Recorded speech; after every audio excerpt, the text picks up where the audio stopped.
Face aux chars de l'armée libanaise qui barrent encore la route, une file de voitures. Ces Libanais attendent depuis des mois de retourner chez eux. Le barrage est enfin levé, leur entrée se fait dans les clameurs. Mais ce retour se fait aussi dans les larmes. Eux ont perdu des proches dans le conflit qui oppose Israël au Hezbollah.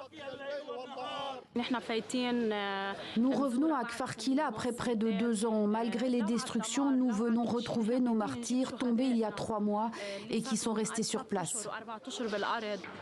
Sur place, rien n'est plus comme avant. Cette ville frontalière du sud du Liban a changé de visage, comme en témoigne le maire.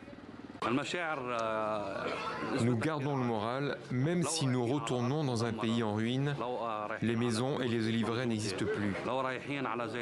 Pourtant, nous retournons dans nos maisons, nous revenons dans le village où nous sommes nés et où nous avons grandi.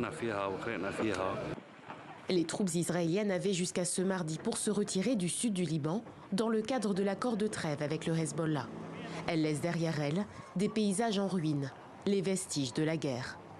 À Yaroun, village en première ligne, les secouristes s'emploient à retirer les corps des décombres. Plus de 4000 personnes ont été tuées au Liban depuis octobre 2023, selon le ministère libanais de la Santé. C'est triste, ça me déchire le cœur, mais Dieu merci, tout sera reconstruit et tout ira bien. L'important est que nous soyons arrivés chez nous.